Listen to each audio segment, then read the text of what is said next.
Pada tahun 2003, di sebuah desa bernama Plumbungan, Purbalingga, Jawa Tengah, ada seorang pria bernama Sumanto. Ia lahir pada tanggal 3 Maret 1972 dari pasangan ibunya bernama Samen dan seorang ayah yang tidak disebutkan identitasnya.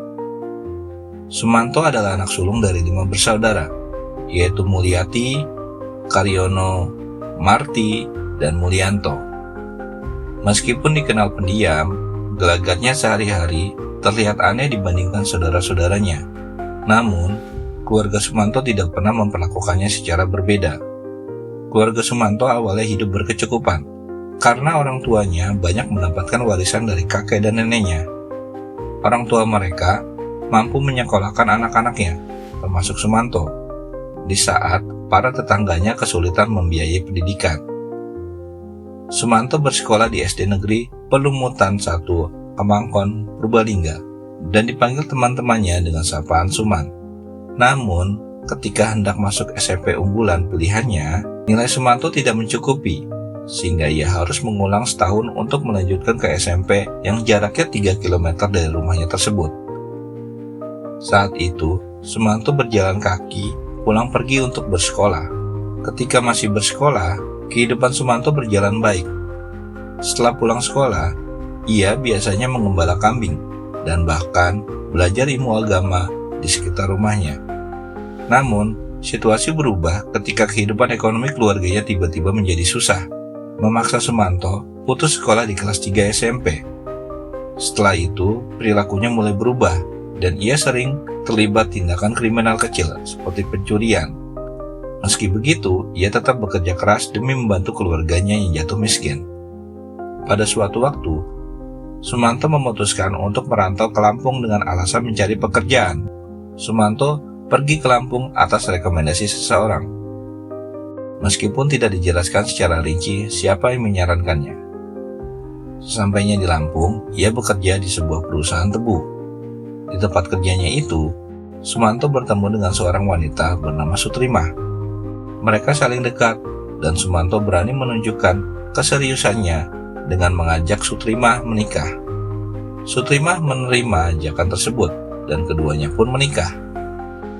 Awalnya, kehidupan rumah tangga mereka terlihat bahagia. Namun, seiring berjalannya waktu, sifat asli Sumanto mulai muncul, yang membuat Sutrimah merasa tidak nyaman. Pernikahan mereka hanya bertahan 1 tahun, hingga akhirnya Sutrimah meminta cerai.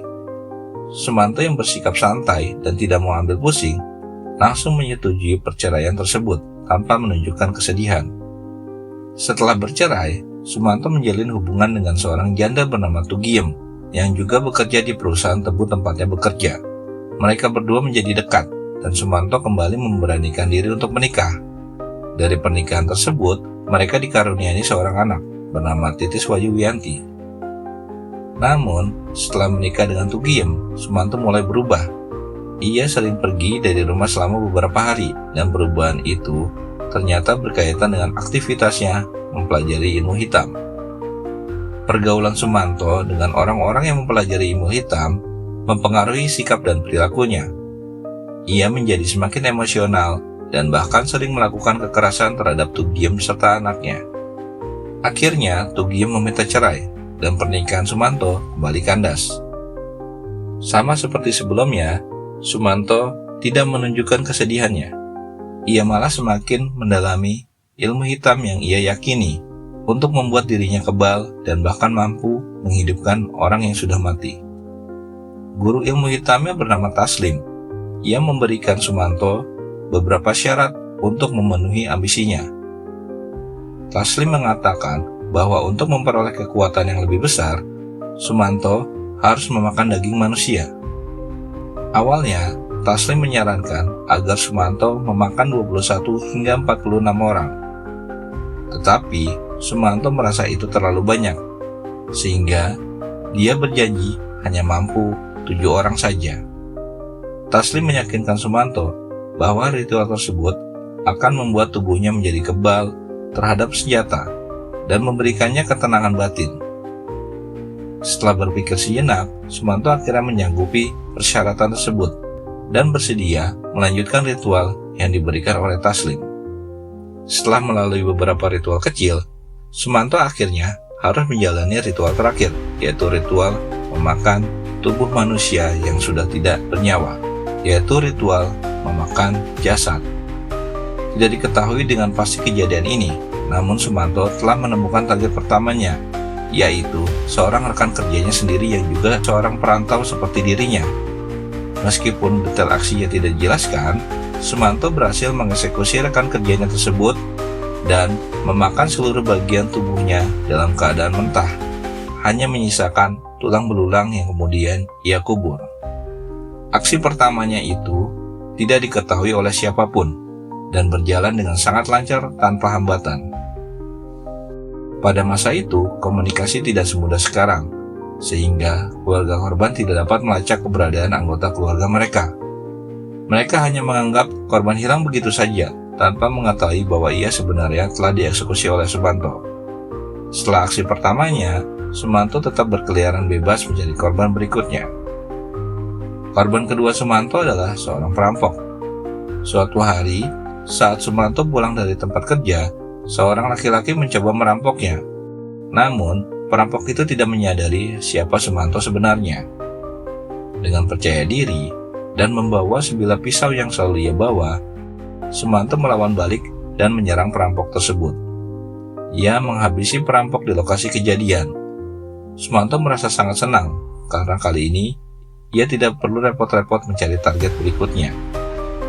Lalu, Sumanto menyeret tubuhnya ke semak-semak. Di sana, ia mulai melakukan ritual tersebut. Ia hanya menyisakan organ dalam dan tulang belulang. Aksi mengerikannya itu berlangsung selama kurang lebih 2 hari. Setelah kenyang, Sumanto pulang terlebih dahulu, lalu kembali keesokan harinya untuk menghabiskan sisa daging yang sudah mulai membusuk, yang tidak bisa terbayangkan lagi. Bahkan, Sumanto mengambil alat vital perampok tersebut, mengeringkannya, dan menjadikannya liontin kalung. Aksi keduanya ini juga tidak terungkap, sehingga Sumanto bisa bebas mencari target berikutnya. Namun, ia merasa jika terus melakukan aksinya di Lampung, akan sangat beresiko. Akhirnya, ia memutuskan untuk kembali ke kampung halamannya untuk melanjutkan ritualnya. Sebelum itu, Sumanto sempat berkonsultasi lagi dengan gurunya, Taslim. Saat bertanya apakah ia boleh memakan jasad orang yang baru meninggal, gurunya mengatakan bahwa hal tersebut diperbolehkan. Dari jawaban ini, Sumanto mulai berpikir bahwa ia tidak perlu lagi menghabisi nyawa orang lain. Ia bisa mencari mangsa orang-orang dari yang sudah meninggal saja. Setelah memperoleh izin dari gurunya, Sumanto mulai mencuri jasad dari dalam kubur. Sebuah aksi yang sangat mudah baginya. Singkat cerita, Sumanto pun pulang ke kampung halaman. Sesampainya di sana, ia mulai memikirkan cara untuk mencari target selanjutnya, dan pilihannya jatuh pada tempat pemakaman umum sekitar. Pada Januari 2003, di kampung halamannya, seorang nenek bernama Mbah Rina baru saja meninggal dunia. Mendengar kabar tersebut, bukannya berdoa, Sumanto justru menjadikan jenazah Mbah Rina sebagai target utama. Ia berencana untuk mencuri jenazah tersebut dan menjadikannya santapan pada hari itu. Pada malam hari yang gelap, Sumanto membawa beberapa alat untuk menggali kuburan Mbah Rina. Setelah menggali beberapa waktu, ia berhasil mengeluarkan jenazah tersebut yang masih terbungkus kain kafan yang terlihat baru. Tanpa membereskan galian, Sumanto langsung membawa jenazah Mbah Rina pulang dengan cara membopongnya berjalan kaki. Karena malam gelap itu tidak ada seorang pun yang melihat aksinya. Sesampainya di rumah, Sumanto membawa jenazah tersebut ke sebuah ruangan yang jarang terpakai. Di sana, ia melakukan ritual seperti biasa. Saat mengolahnya, Sumanto sempat mengatakan bahwa daging tersebut enak, mirip dengan daging ayam dan sapi. Sumanto juga sempat menawarkan daging tersebut kepada kedua orang tuanya, yang bingung dan bertanya tentang asal-usul daging tersebut. Sumanto menjawab bahwa itu adalah daging ayam dan kambing yang didapatkan dari tetangga. Tanpa curiga, orang tuanya menyantap daging tersebut. Keesokan harinya, ada seorang warga yang tengah melintas di daerah pemakaman dan merasa aneh dengan keadaan makam Mbah Rina. yang terlihat sangat berantakan. Warga tersebut mendekati makam dan terkejut melihat bahwa makam itu sudah digali. Ia segera berteriak histeris dan memberitahu warga lainnya. Warga pun berkumpul di sekitar pemakaman dan melaporkan kejadian tersebut kepada pihak kepolisian. Pihak kepolisian segera datang ke lokasi untuk melakukan olah TKP dan meminta keterangan dari masyarakat. Namun, tidak ada orang yang tahu siapa pelaku pencurian jasad tersebut. Kasus ini menggambarkan kampung tersebut, dan dari mulut ke mulut sudah beredar cerita tentang pencurian jasad yang dicurigai dilakukan oleh seseorang yang sedang menuntut ilmu hitam. Penyelidikan polisi sempat buntu, sampai akhirnya warga sekitar secara tidak sengaja mencium bau busuk dari dalam rumah keluarga Sumanto. Warga pun mulai curiga, terutama karena selama ini mereka sudah merasa ada yang aneh dengan kelakuan Sumanto.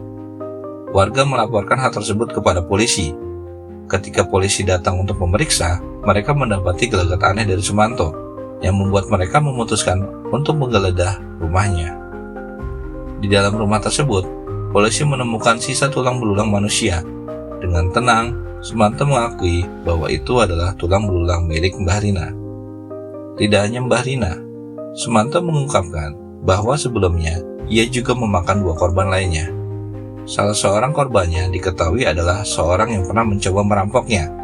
Pengakuan ini membuat semua orang terkejut. Polisi segera meringkus Sumanto dan membawanya ke kantor untuk pemeriksaan lebih lanjut. Awalnya, banyak yang menganggap Sumanto tidak waras. Namun, saat diintegrasi, ia mengaku tidak menyesal atas perbuatannya. Ia menjelaskan bahwa tindakannya itu didasari oleh kepercayaannya terhadap hal mistis. Polisi memeriksa lebih lanjut dan mengonfirmasi bahwa benar ada 2 korban lain yang mengalami nasib serupa. Fakta ini membuat kasusnya semakin menggemparkan. Pada tahun 2003, Sumanto diadili dan dijatuhi hukuman penjara selama 5 tahun atas tuduhan penistaan mayat dan perbuatan yang meresahkan masyarakat. Hukuman yang dianggap ringan ini terjadi karena pada saat itu belum ada undang-undang yang secara khusus mengatur kasus seperti ini. Selama di penjara, Sumanto menjalani pemeriksaan kejiwaan dan diketahui memiliki gangguan mental. Perilakunya selama di penjara membaik, sehingga ia dibebaskan lebih cepat pada tahun 2008. Setelah bebas, Sumanto kembali ke desanya. Namun, warga yang masih diliputi rasa takut meminta perangkat desa untuk mengusir Sumanto dan keluarganya. Kehidupan Sumanto terus menjadi sorotan media, dan banyak dokumentasi serta wawancara terkait dirinya bermunculan. Para ahli psikologi, sosiologi, dan hukum menyimpulkan bahwa tindakan Sumanto adalah hasil dari kombinasi antara gangguan mental dan kepercayaan mistis yang kuat. Kasus Sumanto menjadi pelajaran penting bagi masyarakat tentang pentingnya perhatian terhadap kesehatan mental, terutama di daerah terpencil yang minim akses terhadap pendidikan dan layanan kesehatan. Hingga kini, Sumanto masih hidup bebas dan kisahnya tetap dikenang sebagai peristiwa yang tidak terlupakan. Terima kasih telah menonton, dan jangan lupa subscribe, like, komen, dan share video ini. Salam.